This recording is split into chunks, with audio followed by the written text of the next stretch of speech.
Hello and welcome to another video for Minus Touch Toys, Games, Collectibles. And today, well, we're looking at something very old, very collectible, very special, and very difficult to find these days. We are looking at the 1973 release by the Radio Times from their weekly release of their magazine. But this particular one we're looking at today is from the 15th to the 21st of December 1973, and it features the front cover image of the then Dr. Jon Pertwee, and it says, "Who's your friend?" And there's a big spread featuring Doctor Who inside.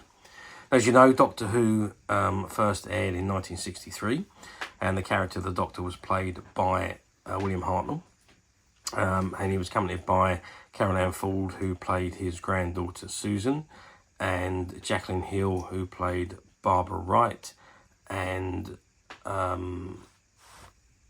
William Russell, who played Ian Chesterton. And they were the four main characters in the original Doctor Who. So William Hartnell went on to play the character for 3 years, and he had a variety of different companions during that time. He regenerated in 1966 into Patrick Troughton, and Patrick went on to play the character until the end of 1969, when Jon Pertwee took over as the third Doctor.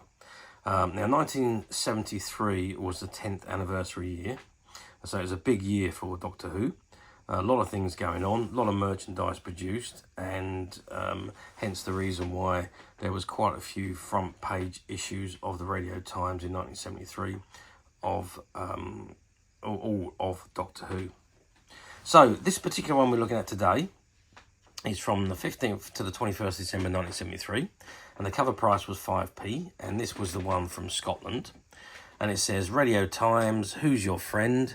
Page 6, Michael Parkinson, Vanessa Miles, and Matthew, son of Paul, Jones, say why they'll be tuning in onto Doctor Who on Saturday, BBC One in colour. Okay, so that is the front of the magazine, and there you can see the image of Jon Pertwee there as a doctor in his cloak and all his fancy get-up and curly hair. And you can see Michael Parkinson to his left, together with Vanessa Miles, and on the right hand side you've got Matthew and Paul Jones. Okay, let's flip it over and see what we got on the back. Okay, so on the back of these magazines they were usually just advertising cigarettes or alcohol, and this particularly advert on the back of this one is advertising Harvey's Bristol Cream, the best sherry in the world, and it was £1.87 a bottle. Oh, can you imagine that? You can't even get a glass of that for that now, but there we are. And that is page 80 of the final page, so it's an 80-page magazine. Okay, that's the front and back pages. Let's open it up now and let's have a look at the contents. Okay, so I've opened up the magazine, and this is the first page.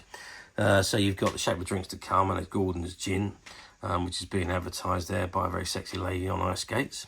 Now, I just want to draw your attention to this section here, which is Radio Times, BBC TV and Radio, 15th of December to the 21st of December. So I've just added a little bit of extra light so that I can read this, because it was a little bit dark. So it says, Hooked on Who. Cover story, what makes Doctor Who back on Saturday, BBC TV, so compelling for addicts? 10 years after he first travelled through time, Radio Times has talked to Michael Parkinson, above with the current Doctor Jon Pertwee, to singer Paul Jones, his son, Matthew, and to Vanessa Miles to find out why they need their weekly dose of the Doctor's medicine. And there's obviously other things going on. High on Sci-Fi, the top science fiction writers, one British, the other Americans, on why they write Omnibus Sunday, BBC One. Young on filming, Carry On Private. Arnold Ridley, Private Godfrey of Dad's Army, recalls his Christmas on the trenches, Saturday 10:15, Radio 4. Wounded 3 times at the front. They didn't get him in the end. And Lynn on Eliza. The Problems of Playing Eliza Doolittle by Lynn Redgrave above. It plays out in Sunday's Play of the Month. Pyjamas, BBC One, and some of her illustrate predecessors. Okay, there we are. So Wendy's Ups and Downs also there. That's obviously all about gymnastics. And then the next page is things that are coming on. And previews for Christmas here as well. So it's all the movies of the times. And then we get on to this double Doctor Who spread. So it said, who's who among whose friends? Interesting. Just cover story. Doctor Who returns this week and faces a new and more terrible enemy than ever in the story of the Time Warrior. Luckily, he has friends like the family Parkinson. Saturday, BBC One. Paul Jones, son of Matthew, who's on Pebble Mill at 1. Friday, BBC One. And Vanessa Miles, star of Vienna, 1900. Saturday, BBC Two. Liz Dickinson reports. It says, Doctor Who is more for adults, and I take it on a camp basis, says Michael Parkinson. I enjoy a well-made hookum, which it is, and I've observed in the eldest boy that he accepts it now the way I do. Yet he started out by watching the Daleks from behind a chair, not quite being able to leave the room. Now he thinks it is the funniest program on TV. What frightened the children most were not things from under the sea, but the Daleks, who've always seemed rather harmless things to me. Maybe they found something a bit relentless in these machines. Anyway, like all kids, they've made Dalek noises around the house and played at exterminating. Okay, well, I'm not going to read it all, but it's got Parkinson and Friend, an extension of all fantasies, imaginations, very well expressed. And then you've got an image of the data or pictures from the Radio Times special magazine, the 10th anniversary one, which is the front cover, and the interview with Terry Nation.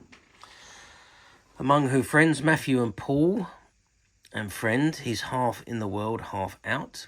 And Vanessa Miles and Friend, it makes me laugh and it's clever. So that's all about their reasons why they like Doctor Who. Okay.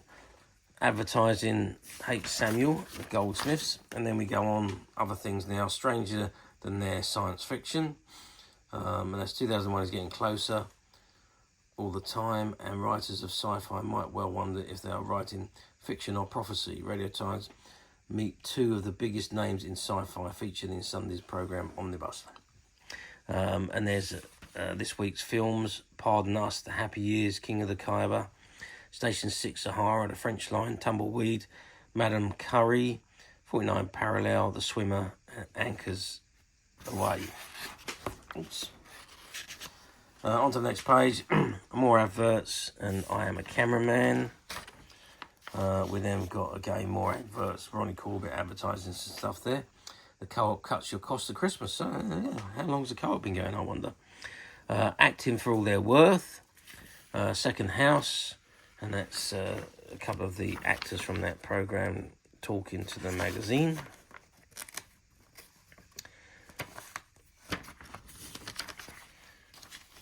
Again, more adverts, Making Sense of Smell. So there's lots and lots of features in this magazine. It wasn't just about the TV programmes. There was lots going on, all quiet on the Christmas front, obviously because this was only a week away from Christmas. There was a lot of mention of the upcoming things that were going on over Christmas in this particular magazine. They did have a lot of advertising in here, and then we got to the first television section.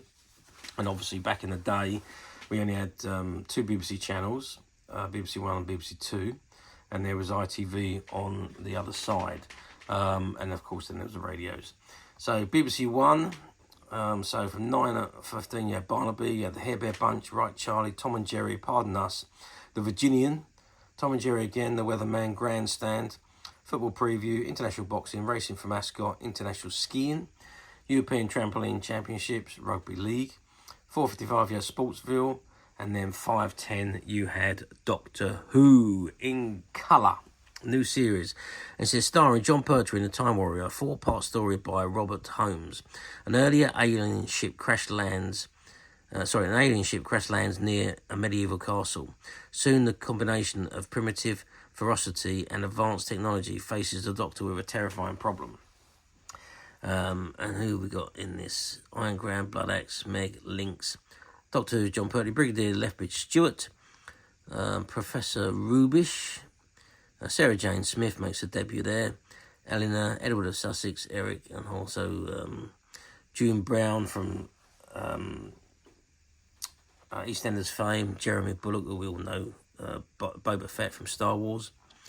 So that was it. Then we had news, sports rule, the Wonderful World of Disney, which was it was a staple diet on Saturday nights, again with Bruce Forsyth's Generation Day. Then we had Harry Seacombe show, and then there's the BBC Two listings, and then on to the later night. Men of Action, King of the Khyber Rifles, news, Songs of Scotland, sports reel, Parkinson and Andy Williams, and that brought the TV to a close, because it used to close at night. And then there's BBC Two, you had the goodies on. Oh, I remember the goodies, they were great. Second House, Vienna, The Lost Wilderness, News on 2, Midnight Movie, Station 6, Sahara, and then 125 closed down. And there was all the radio programmes again for the Saturday. And then the Sunday TV, BBC One, BBC Two, morning and evening. And then again the radio. And then we had another advert there. So there was an awful lot of adverts in this magazine. The 80 pages, there was a lot going on there. Monday television and radio, of course. Tuesday again, Dr. McCoy, Star Trek, there we are. For the captain's long log, some earlier adventures of the Star Trek Enterprise and its mission to explore strange new worlds, to seek out new life and civilizations, to boldly go where no one has gone before. This week, The Man Trap, a routine visit to planet M113, arouses old emotions in Dr. McCoy. And he finds it hard to realise that Nancy, his old flame, is literally all things to all men. No men worthy of his salt world fail to stand by one as he has loved, no matter what she has become, but there are no limits, fortunately, for Captain Kirk. There we are. So, lots of things going on. So, BBC 2, Radio 1, 2 and 3 and 4. I mean, the Wednesday television programmes. Wednesday 19th of December again. That was the evening programmes. Back onto the radio again. And then Thursday the 20th of December, 5 days before Christmas. Some mothers do have them, which is a Frank Spencer television series. And that's a late evening before we get back onto the radio again. And then Friday the 21st of December, which is the last weekend before Christmas. And then so there's the evening TV and then the radio. And that's back onto articles again then.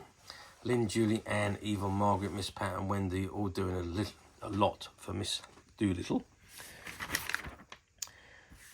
Again, onto Doolittle there. And I think that story just continues on. Might be a big article, this one. And Parkinson and Glenda Jackson Rood come to the specialists. And that brings us to the end of the magazine. So there we have it. The 1973 Radio Times magazine for 15th to the 21st of December. So the week before Christmas. And obviously the one off to follow this was the Christmas week. So, how well did these magazines do back at the time? Well, I'll be honest with you, back in 1973, the Radio Times was staple diet for pretty much every family. And ours was no exception. If you wanted to know what was coming up on TV, you had the Radio Times for your BBC and you had the TV Times for your ITV. They didn't used to cross over the channels back in the early days. Obviously, as the time moved on and more channels become available, they then started to produce the TV listings for each other's channels. But back in the early days, Radio Times just was specifically for BBC. So all the radio channels and the BBC One, BBC Two channels, and then obviously all the articles, advertising and so on, as BBC can't advertise on TV, whereas ITV is a commercial channel, so it's all adverts and ITV. So BBC could only advertise in their magazine, so that was the magazine. 5p was how much it cost to have this magazine. So you could know what was going on in TV for the upcoming week. You would buy yourself one of these magazines on, usually I think they come out on a Friday I think it was a Friday for the upcoming week. And and then you would know what was on TV all through the week. Otherwise, you'd only know when you got a newspaper. You go to the newspaper and see what was coming up. You didn't have anything on the TV where you could go to and check to see what was playing. Nothing like that. It was newspapers, or it was the Radio Times and the TV Times. So, very popular. Every household had a Radio Times magazine once a week and a TV Times magazine. I wasn't say every household, but an awful lot of the households did. So this magazine obviously sold very, very well at the time. But with all of these magazines, they weren't designed to be kept. The paper wasn't the greatest quality.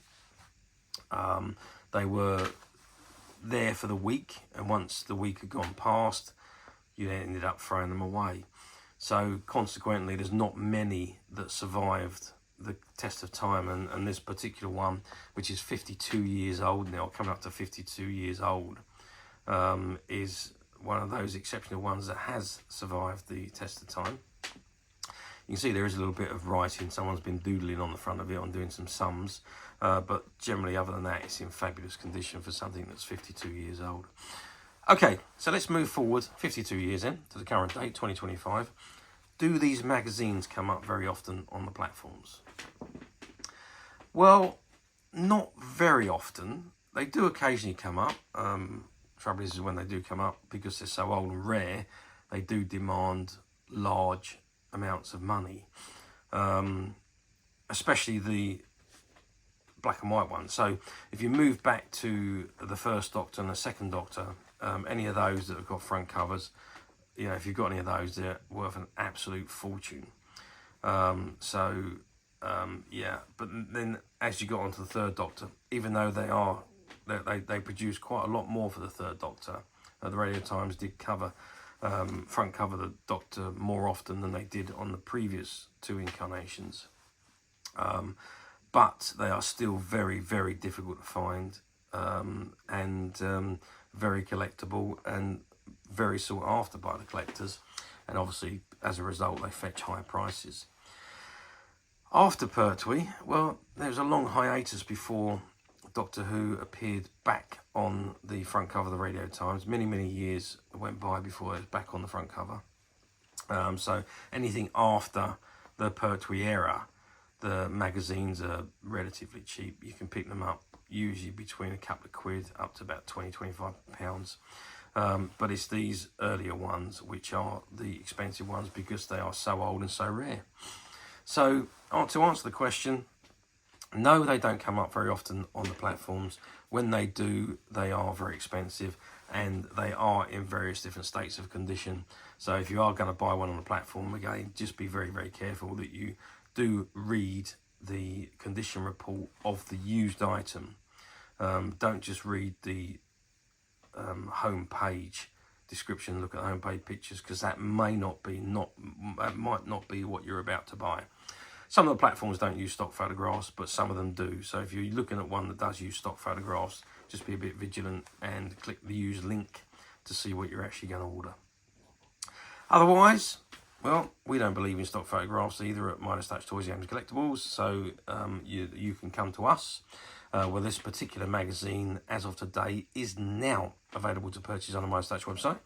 And you can get there very simply by clicking the link below. It will take you straight to the website, where you'll be able to find this and many, many other vintage Doctor Who items. And many other vintage toys, games and collectibles come to that. There's over 10,000 products currently available on the website for you to view and purchase at your leisure. And don't forget to hit the subscribe button, because we're uploading videos for every new item that goes into the website. There will be something for everybody, and I am absolutely positive that this is something that you will not want to miss, because we literally have thousands and thousands of new items which we're shooting videos for and uploading on a daily basis. So if there's something in particular you are looking for, something old that you're never able to find, something quirky that you might want to buy for a friend, or maybe just something from your childhood that you'd like to own again to help you recuperate those long lost childhood memories. Well, stay tuned, keep watching, because you never know the next item we upload could be that item you've been looking for. Okay, that is it for me on this particular item. I do hope you've enjoyed reviewing this wonderful, wonderful vintage Radio Times Doctor Who front cover magazine with me. Thank you for watching, and we'll see you again next video. So bye for now.